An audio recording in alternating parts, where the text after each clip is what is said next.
culture, the changing of the attitude that will then impel us to go down the line of entrepreneurial development. The young people, you have everything to do to bring about that change. It's important that that change is effective. Thank you. Well done. Let's come this way. We'll go around all the. Let's come this way. Who has a microphone here?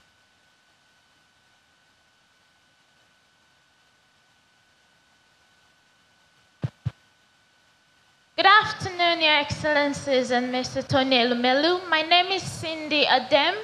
I am a Kenyan entrepreneur, 2018. I am a woman in tech setting up digital hubs in remote areas in Kenya.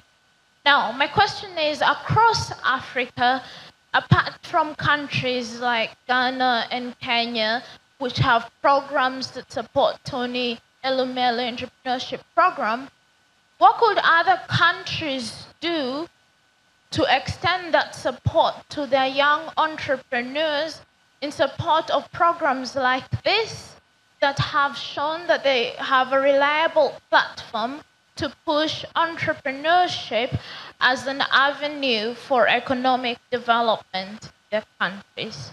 Thank you. Brilliant. Okay, so I think the president of Ghana has actually answered this. It's all about us pushing for the kind of change that will help catalyze our young African entrepreneurs. And also the philosophy of African capitalism, all our private sector or successful private sector leaders who realize that success did not just come to them that way, that at some point, all of us, including myself standing before you, had some platform that gave us helping hand. And realizing that, President of Ghana, when we were waiting, he asked me a question. He said, what is the motivation for what you're doing? And I said to the president, I said two things. One is my own story, my own life, okay? And trying to democratize the luck that I had so that ultimately what becomes important is not who you know, where you come from, whose child you are, but the ideas that you have. And I said, secondly, Mr. President, we all struggle in life. Those who work with me who know me know how also hard we work. But I said, Mr. President, ultimately, all the struggle and pursuits and everything we have, when we die, what do we die with? And so at some point, you also start thinking about legacy. And you also start realizing that my parents did not leave houses for me, they did not leave bank shares or company shares for me. So what I owe my children is education, and they are here listening, education and fairly decent living. The rest, as much as possible, let's use it to create wealth across board. And that wealth creation across board is what we're doing through the Tony Elumelu Foundation. I am always quick to say that we don't do this because we have so much. Actually, we prioritize and make sacrifices here and there for this to happen. But it gives us significant joy to see things like this happening, because poverty anywhere is a threat to all of us everywhere. And the more prosperity we have around us, the better for everyone. In the 21st century, as I said, and concerned with the philosophy of African capitalism, it's about shared prosperity and not just how much money we have in our bank account. So we need to mobilize not just government, but both private sector and government, and that's why advocacy is key. That's why we're happy that something like this is happening in Africa and that people are watching. I'm sure millions of people are watching so that people can be touched to also commit a part of what they have in helping to uplift others. Over 300,000 people applied, and we have just selected 4,000 people. I mean, we're not creating hope. So until all of us, that's why I said, the more we do, the more the need to do more manifests. So all of us have a responsibility to play. Government play their own, and the private sector player owned. Nations that prioritize their youth succeed. And it's obvious, listening to the president of Kenya, listening to the president of Ghana, that they do prioritize their youth. And so we need to all collectively compel, ask, plead, prod, preach, cajole other leaders to do the same, because therein lies this future for Africa. Okay, so let's take comments from here.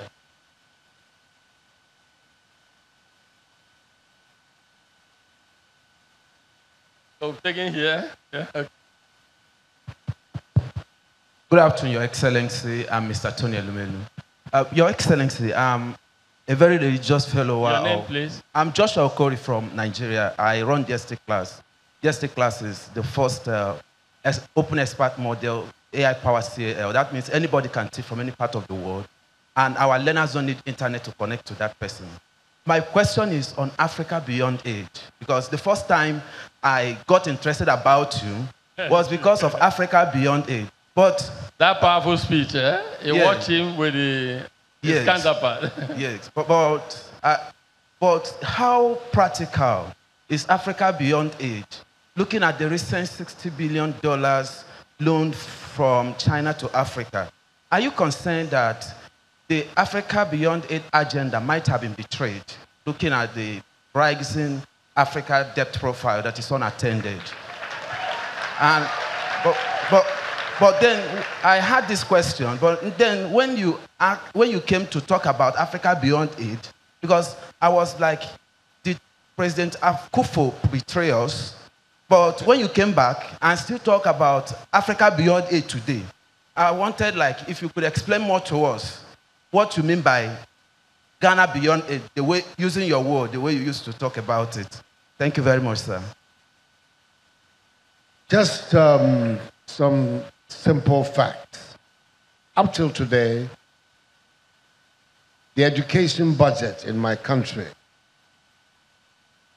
30% of it is funded by grants from foreign donors. The same with the health budget of Ghana. Listen carefully to the figures. 30% of our education budget to keep our schools, our universities, our technical, vocational, educational institutions running is funded by foreign donors. The same with our health system. What I'm talking about is we have to work ourselves into a situation where we can fund those things ourselves. Borrowing money is not aid. What President Xi Jinping offered is a 60 billion fund which African countries can access, not as aid, but as loans. If you can produce a project that the Chinese think is worth supporting, you can have access to that money, but you have to pay it back. We will borrow money. Everybody borrows money. The United States of America is one of the biggest debtors in the world.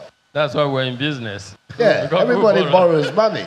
So borrowing money is not necessarily a betrayal of the concept of independence. No. The key for us in borrowing money is that we borrow money to create assets that would allow us to pay the money back. That's the key. Not to borrow the money and get involved with inflated contracts, misapplied, not properly thought out contracts and burden ourselves so that one day we can't pay back. If we borrow the money and use it properly, it's an asset for us in expanding our economy, expanding our infrastructure.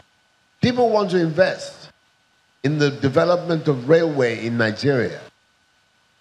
That's not dependence. That's investing in your infrastructure.